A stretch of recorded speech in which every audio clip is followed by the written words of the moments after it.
For fans and first-time readers of Keeper of the Lost Cities, there's a new way to enjoy the story. The novel is now available in graphic novel form. It's Keeper of the Lost Cities, the graphic novel, Part 1. Welcome to the Kids Bookshelf. I'm Dan Skinner. Ahead, we'll talk with Shannon Messenger about the process of creating the graphic novel version of her book. Now, I requested and was provided with a copy of the book, but otherwise this video is not sponsored.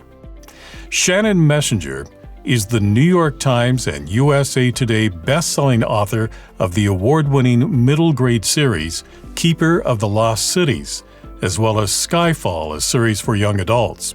She joins us to talk about the graphic novel adaptation of the first half of the first book in the Keeper of the Lost Cities series. Shannon, welcome to the program. Thank you so much. I'm so excited to be back. Before we talk about this graphic novel adaptation, for those who aren't familiar with the Keeper of the Lost Cities, tell us about the plot of the series. So we're following the main character, who is named Sophie Foster.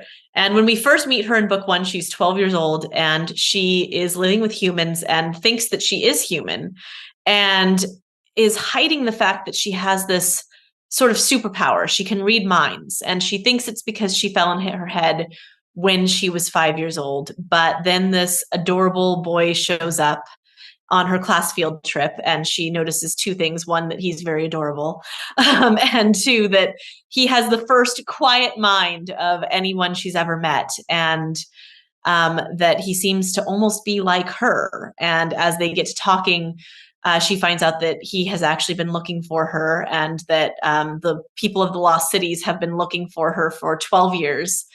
And now that they've found her, that's where she needs to go. That's where she belongs. She's not human. She is actually an elf. And that she needs to kind of start over and be with her people. And so it's kind of exciting and scary because she's having to start all over again. And then she finally starts to settle into her new world and starts to ask, okay, so wait a minute, why didn't I know who I was? Why did I think I was human? Why was I hidden away? And finds out that she's part of a giant conspiracy that, could just destroy the world. She might potentially have to save the world. Typical 12-year-old stuff. No pressure at all on any of my characters. And you've written an ongoing series of novels that follow her adventures and what she goes through and figuring out who she really is. And I can see from how you described it that this would resonate with a lot of kids because they're trying to discover who they are and where they belong in the world. So, have you gotten feedback from readers over time saying that's what's touched them about these novels? Absolutely. And I think that's honestly even what appealed to me to the story is, I feel like so much of what we search for at that age is belonging. And really Sophie's arc is that she spends so much of her formative years, those first 12 years, really feeling out of place, knowing she's different, knowing something's wrong, but not understanding it at all. And then she finally understands it. She finally realizes, okay, this is where I belong. And she kind of immediately thinks, okay, I'm finally going to fit in. I'm finally going to not be so different. I'm not going to have to hide anything.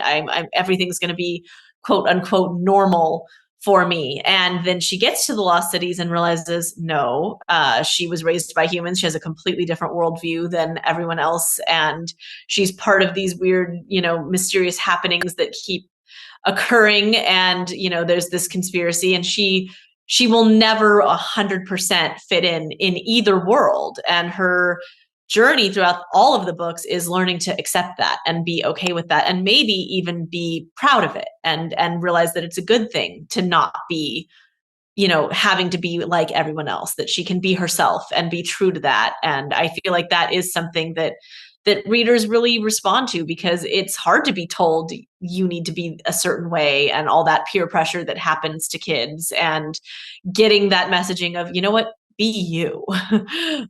It's really where we all kind of land as adults. We have to finally just decide, no, this is who I am, and I'm not going to try to be what these groups of cliques or whatever are telling me I need to be. I can just be me, and that's okay.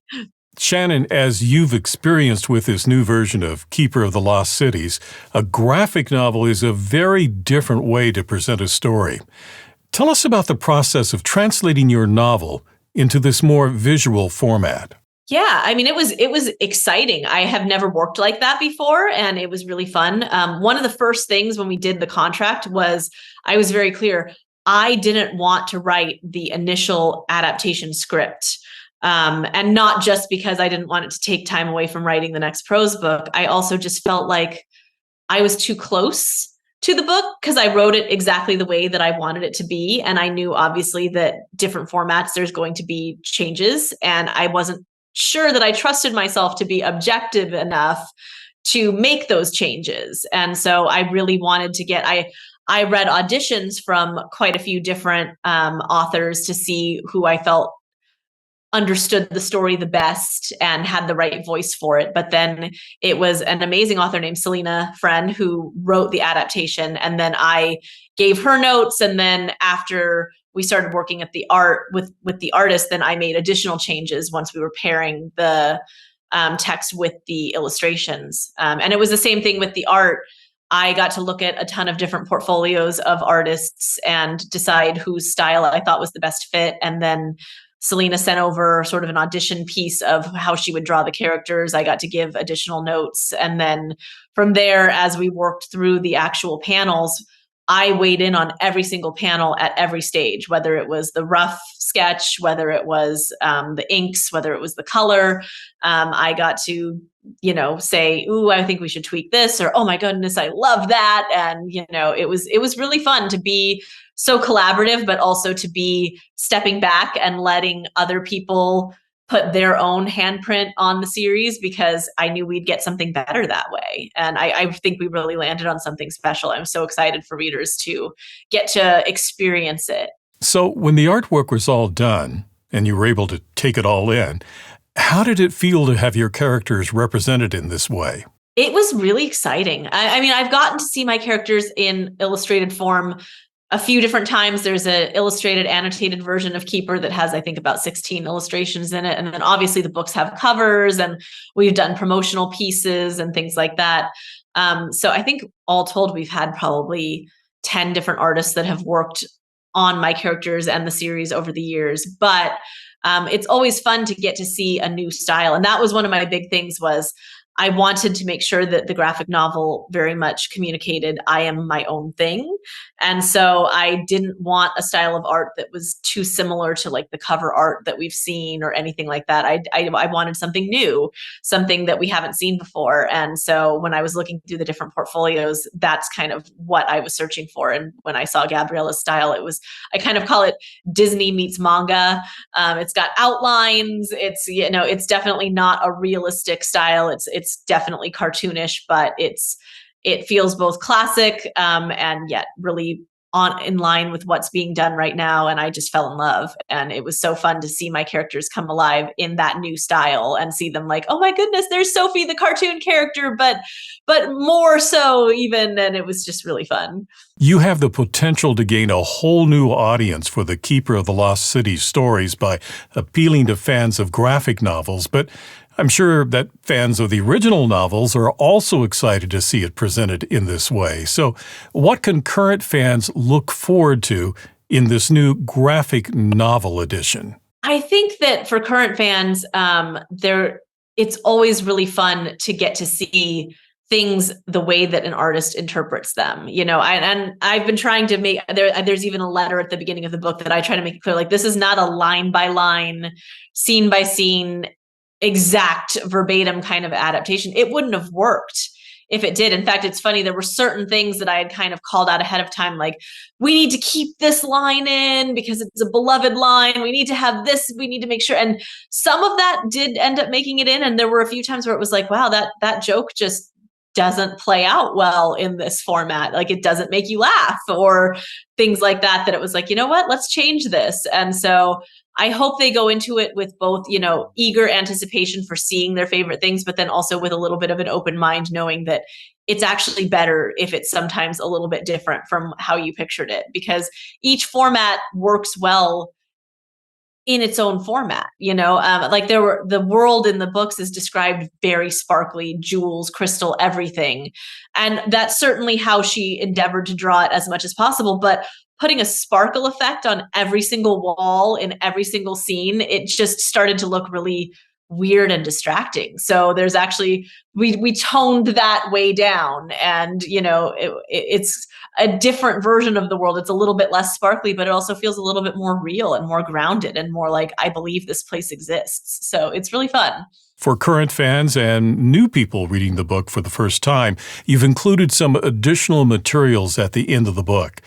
Tell us a bit about those extras that people will find. I was so excited about that. It was one of those things where just the way that books are made, the trimming of everything, it was like, we're going to have these extra pages, so we might as well put something on them. And I was like, I know what I want to do. I was a kid that was very focused on art. Like I said, I was an art major. And so if I had had a graphic novel version of a book I loved, the first thing I would be doing is sitting down and trying to draw that art. And so I thought, okay, what if we use those pages to have it be that the artist herself puts together some kind of tutorials for how to draw this properly, instead of just staring at the panels themselves and trying to copy them, actually learn, like, these are the proportions of the characters' faces. This is how she did this. And so that's really what we did. And we also showed some like early sketches and things to show how I picked the artist, and little bits of like how things changed, how we settled on the cover scene, all of that. So it's like half behind the scenes, behind the book, and then the other half is learning how to draw in this new art style. And I just went by, that's always my gut with this series, is to go with, well, what would 12-year-old me have wanted? And that is what I would have wanted. So hopefully my readers are in line with me on that. I think it's super fun, and I hope they enjoy it.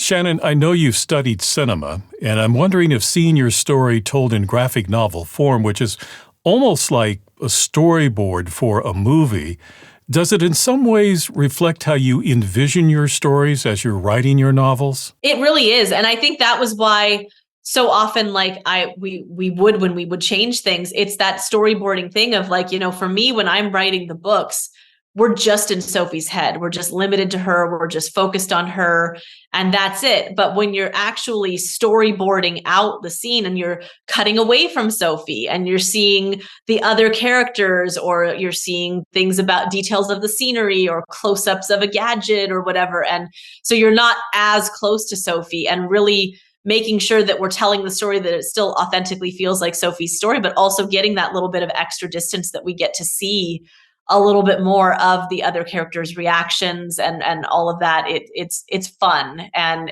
it was really interesting to see someone do that, because for me, when I've written it, I haven't always pictured like, what would this character's face look like in response to what Sophie is saying, or those kinds of things. So it was really cool to see how the artist broke that all up. This book is Keeper of the Lost Cities, the graphic novel, Part 1, and it covers the first half of the first novel. And I'm sure the readers are already clamoring for Part 2. What can you tell us about when it might come out? I know it is in the works, but graphic novels are a little bit slow, just because obviously it is a Herculean task for the artist to have to take that on and get it done. So I know that is happening, but it's not quite to a stage where I'm starting to see any of it yet. So I'm guessing we're still looking quite a few months out for a release date, but obviously as soon as we have the concrete information on that, it'll be all over my social media, and I'll be happy to share. But for right now, I just know it is in the works. It's definitely coming, and we'll hopefully have specific news on that soon. Kind of the same answer for when book 10 is coming out. It's all like, we're working as hard as we can. We're doing our best, and we'll let you know. Well, that was going to be my next question about the timing for book 10 in this series. So thanks for letting us know. Yeah, I mean, I'm trying to get book 10 out there in the world. It's just, they're 800-page books. It's a Herculean task of its own.